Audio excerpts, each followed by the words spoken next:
All right, we got another guest question. We're going to keep rifling through. This one is from Blue Montgomery. Here we go. So I was listening to the Bombhole group chat the other day, and Joey Fava's on there, who is an absolute savage on a snowboard, but apparently doesn't know much about snowboards. And he's not alone, because most professional snowboarders can tell you in about 2 seconds whether a snowboard's great or it's a piece of shit, but they don't know why. They don't know anything about the construction, the geometry, the shaping, the engineering, the design. They're just so good, they can pretty much ride anything. And Torstein, in our experience, you're the opposite of that. You are very particular, and I mean very particular. Like waist width gotta be 25.3, not 25.4, not 25.2. And when we're talking about 1 damn millimeter of difference in waist width, there's like 100 out of 100 people aren't going to be able to tell. But you can tell, and I believe that you can tell. And so my question is, can you speak a little bit about snowboard design, why it's so important to you, how you can feel these very nuanced differences, and how that either mentally or physically enables you to perform at the extremely high level that you ride a snowboard. Thanks, guys. Looking forward to the episode. Thank you, Blue. That's funny. Yeah, I've probably been the most annoying person to watch for the CAPiTA factory workers. Well, when I started riding for CAPiTA, I slowly realized I was gonna at some point have the opportunity to dive in and be able to work on a board with them and make something new that wasn't existing in the line, and maybe something that I'd never really thought about it before. You know, I was in the same boat. Riding for DC for so many years, I was just like, okay, whatever you have on the line, it's like, cool, it's got a wood core, steel edge, camber, perfect, you know? But especially in later years and riding more backcountry and then figuring out like what I like to ride and my riding style and just what I enjoy in a snowboard. And then every snowboarder is different and every snowboard is different. And like when I was presented with this opportunity, I wanted to dive in deep and embrace it and really educate myself and know why this type of radius feels like this and why waist width like this feels the way it does. And it's been about 3 years in the making now for this board coming out this fall that I'm finally ready to, put my name behind. It's not going to be called the Torstein Snowboard, but it'll have my name behind it. It'll have a different name, and it's the board that's sitting behind Celia right now. That also won't look like that because that is the prototype graphic that CAPiTA has on all of their prototypes. You can see there's like notes on it, like which version it is, what weight it is, all this stuff. And that's what I've been riding. I've been on prototypes for the last 3 seasons, and not just the board and the binding side too, which we can talk about. But yeah, it's finally ready. At least, I mean, I could never finish it and just completely just be a pain in the ass for the factory for the rest of the time. But I feel like it's kind of like with music. At some point, you have to be done and ready to release it. But I'm just really happy, and I'm super in love with this snowboard right now, and I'm excited to. I haven't felt this spark for snowboarding in a long time, just like feeling really excited to go ride and just happy with where this snowboard has come to at this point. Yeah, Blue's right, like I like to just really connect with it and really feel it and compare and know, why are these numbers the way they are, like, and how does that feel? Yeah. One thing I think would be interesting to talk about, you mentioned when we were in Costa Rica how you were like going to the local Christie Sports and like secretly like walking around with basically a protractor and like checking out all the other boards and waist widths and like doing like I just that the image of that is just cracks me up, like going CSI Miami on some other boards trying to be undercover. Yeah, that didn't work out. I mean, it's not the first time, but like just going with a tape measure and just actually measuring different things, like figuring out what I want in an actual tip height, for example, of the nose. Like how if I set it on flat ground, like how high do I want the tip of the nose to stick out, and what do I want the ending degree angle of that tip to be, as far as when I go across terrain and I'm going from this sort of cornice drop and I want to traverse hard cut over to this other natural feature to blast off of that. You know, that's sort of this kind of backcountry snowboarding is what I like to do, and how can I make a snowboard that works better for that and then doesn't hold me back on other places. So yeah, I go into the most recent one was like, yeah, it was a Christie Sports, and there's and it was funny because this kid was working there, and in my career, like I've gotten in mountain towns specifically, I've gotten recognized a lot, so I know what the look looks like when a person knows who you are. So I go in and immediately this guy's just like, "Hey, can I help you?" And I'm like, can I just have a look at your snowboards? I just want to take a look at your boards." He's like, "Sure." But he never said anything. He never said like, "Hey, you're Torstein, right?" He was just staring at me.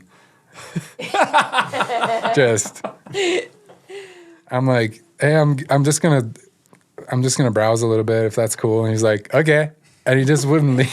He just wouldn't leave. He was just, and he left. At one point, he left, and I just like put some boards down on the carpet, and I was like measuring some things. And then I was done, and I go to leave, and he's just like, "All right." I'm like, "Thank you." It was just the most awkward. Can you just say something? But yeah. Just, you know, going to gather some intel. It's always fun. But light I bulb don't in know. our house won't be changed, but he's on the garage floor with like measuring things and anglers, and it's pretty fun to watch. So what's going on with this board? Who's it for? What's the deal with it? Tell me about this thing. I mean, not to take the music analogy again, but when I'm making music, like I'm not making it for, you know, any one specific, other than just trying to stay like in what do I enjoy, you know, what am I feeling here? Like it's all just going internal. So it's the same thing with the snowboard. Like I can't be wanting to make something for a certain type of person. Like I got to make this to make this the best possible snowboard I can. I got to make it for me and how I like to ride. And I was talking a little bit about like going fast across powder faces, connecting feature to feature, and just being nimble like that. And that's where this side cut comes in. It's a pretty mellow side cut, around 8 meters. And then the tip and tail. I mean, I didn't want the nose is kind of like, it's a bigger nose than it is a tail, but the tail still is not super short because I like to ride switch, and I did want it to be a pretty gradual angle from the side cut going into the radius of the tail and the nose. I mean, it's pretty much the same there before it cuts in, and then the flat part is just to kind of maximize the length so it doesn't continue and become like a 160. This is a 158, by the way, I worked with the waist width for a long time, and it's a 257 millimeter waist width. Just going specifics here. If they, Yeah, I know this is pretty nerdy, but Yeah. like the nose width is 30 centimeters on the dot. It's got a 4 millimeter taper, so not a whole lot, but it rides switch like a dream. I'm so in love with this snowboard. Like, it's been such a long process, and it's like finally here, and I'm so stoked to put a graphic on it. the tip angles will come down a little bit. I know that. That's just, we maxed out the capabilities of the prototype mold. So the tip angles are a little steeper than they will be in production, which I like, because the last thing I want is if I'm landing in powder and the tip is too steep, then it can very easily start to fold on you and make you tomahawk, when if it's a little less angle and longer, it'll cut and like help you land easier and be in more control quicker before going to the next feature. So it's definitely a Bowder freestyle board, but I've spoken about this in my YouTube videos as well, that like I can tell a lot about how a board is going to feel in powder by the way it feels like when I carve, and I'm like, it's my favorite board to carve on riding resort. And I mean, I don't ride too much steel anymore, but I like to hit a rail here and there. It's still in there. It's still in there. Yeah. Yeah.